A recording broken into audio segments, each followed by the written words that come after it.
Alrighty, y'all, hello and welcome back.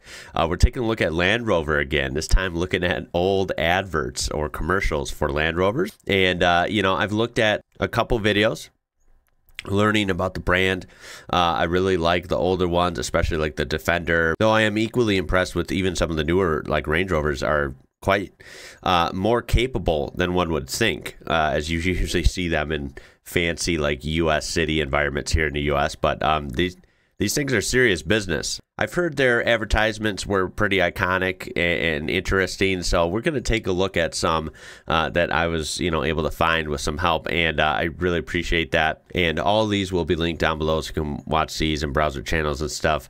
Let's get into some Land Rover adverts. I'm pretty excited for this. And with this first one, this is from 1986, so let's check it out.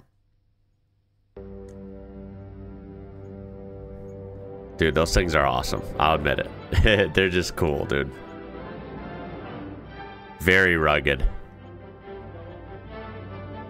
Okay, driving through some streams. Oh, we got some hunting. What in the Batman was that? Okay, we got a winch on here. What is happening? Next time you're late for work, it's worth remembering that nothing gets in the way of a Land Rover. What on earth? Is he driving up a massive dam wall? Now, of course, the winch takes the cake here, but still, what a very over-the-top idea for a commercial. And this is old enough to where, yeah, obviously I don't think there's CGI going on everywhere here. I'm going to assume that this was basically real, that they had to somehow, maybe with some off-camera magic, of course, but I'm going to assume they kind of had to find a way to get this thing all the way up there. And then, of course, they're actually driving it up here, which is pretty scary, honestly. Oh, I mean, it barely fits through there. That's a beautiful area. I wonder where that's at. That's a hell of an advertisement. I don't know how often you have a dam in your way on your commute or out for a weekend, out overlanding or camping or just going off-roading, right? But if you got a Land Rover and a winch, you're set. That's pretty interesting start. Okay, and now we're going back to, I believe, like 69, 70, somewhere around there. This is pretty old as well. For nearly a quarter of a century, the name has been a byword. The world's most versatile vehicle. Rugged, made for hard work. This is Land Rover. Engineered to withstand the toughest stress and strain. This is the vehicle that takes you where other wheeled vehicles dare not go. Dude, those old ones are so cool. Look at him. Just plowing through stuff.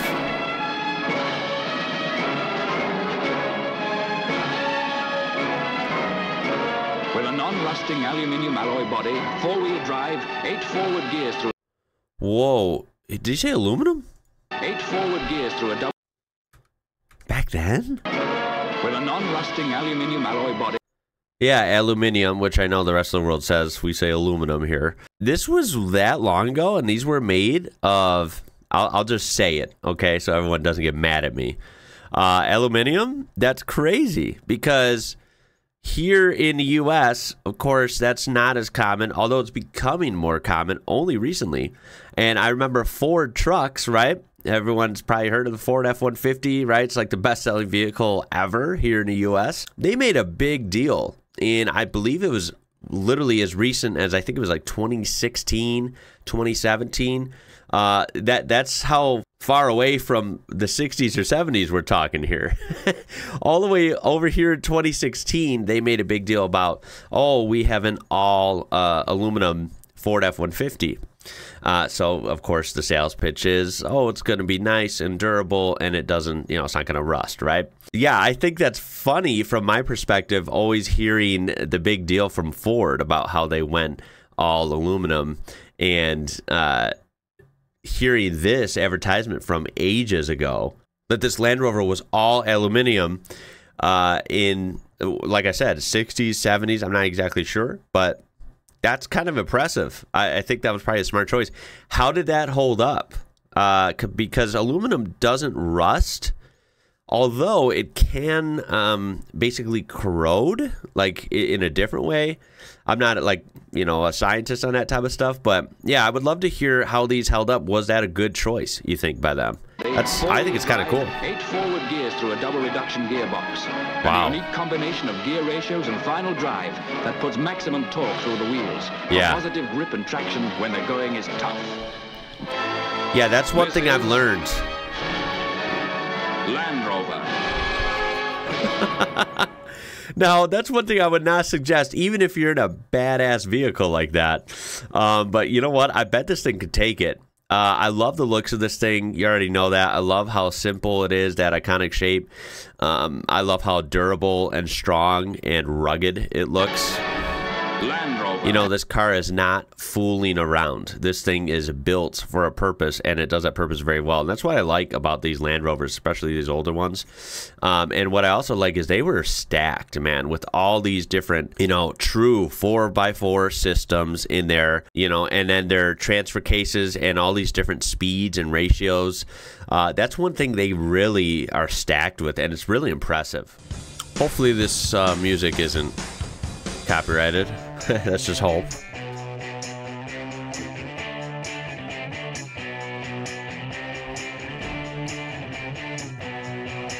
Whoa, look at all those. Defender, man, what a cool vehicle. I would love to drive one of these. Actually, I would probably not want to drive one of these because I'd want one. That I'd really want one bad. I've had a Jeep Wrangler. My wife and I absolutely loved it. We do miss that thing. We got rid of it just for, we were having a family at the time. It was a great vehicle, honestly. And I know there's a lot of people that hate Jeeps and love Jeeps. It's kind of just either way, very divided on the opinions of them. But we absolutely loved it. It performed well, and it was super reliable for us, which I hear isn't the case for some people. But I'm not sure if they're lying or what. I suppose every car can be different for every owner as well. But for us, it was very reliable and easy to take care of. But remember, I kind of like embracing a lot of different things, especially in the automotive world. And I would love to try one of these. Being that, I have a lot of experience with Jeeps. These really intrigue me. By the way, what the hell's happening? This has got progressively more crazy to where this is falling off an aircraft carrier, military style, with the parachute. Oh, this is showing old clips, too, from that commercial we saw earlier.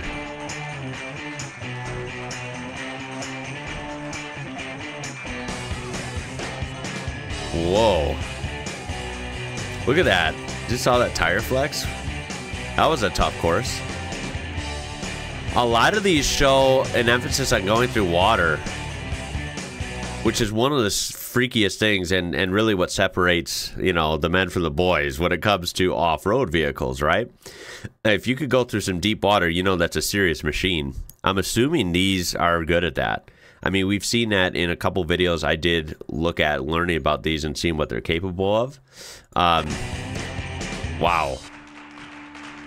Again, freaks me out driving through water when you're off-roading, but I mean, if a vehicle is advertised doing it all the time, it must be one of its strong points. That's pretty impressive.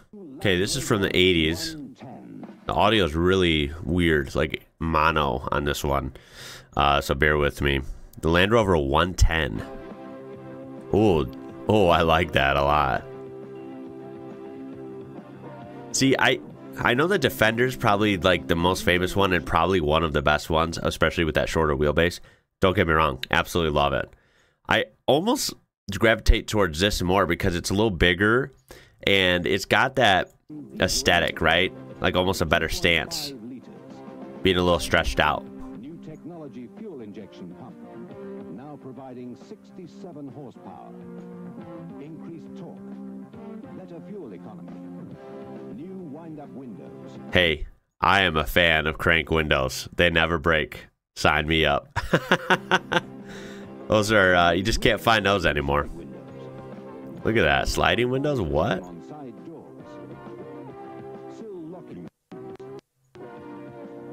heated rear window with wash wipe. Convenient fascia-mounted switch. Body color maintained throughout. Ivory, the new color on wheels and roof. That's cool. The new county station wagon. Interior carpeting.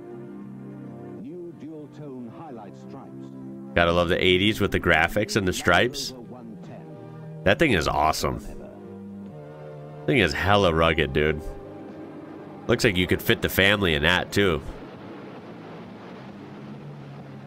And these were still manuals. Oh my god, sign me up, man. Thing is awesome.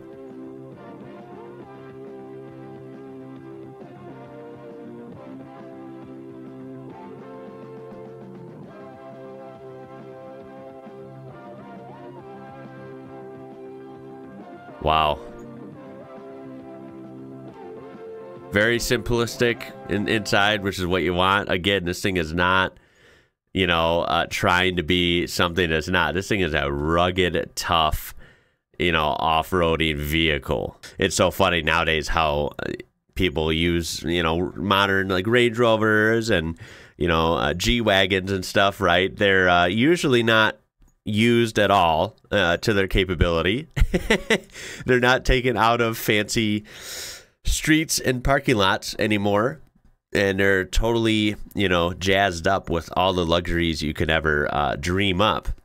And it's a funny evolution of these vehicles, but seeing these old ones, these things were all business, and it's pretty cool to see. Although I'm going to assume these were still fairly comfortable. I mean, I'm sure they rode a little harsh, you know, but the seats look adequate, right? And I'm sure they were just, you know, if you like mechanical off-road trucks and SUVs, which I do, I'm sure this thing was very fun to drive. It's a shame these are so rare here in the U.S. I mean, there is some here. I just personally, around me, I never see them. I only see the newer, you know, Range Rovers and stuff, the luxury-looking ones, right? But when we're talking about these old rugged Land Rovers, like this 110 or the Defender or whatever, I literally never, ever see them. I like this comment here. I think this sums it up really well, regardless of what your opinion is on Land Rover. They may not be the best 4x4 in the opinion of some, but they are the one that every other manufacturer is measured against. That says everything. I agree. I think everyone, regardless of their knowledge of them, you know, like I'm learning about Land Rover on this channel because I never have deep dived into them. I've never ridden in one. I never got to go off-roading with one in a group or whatever.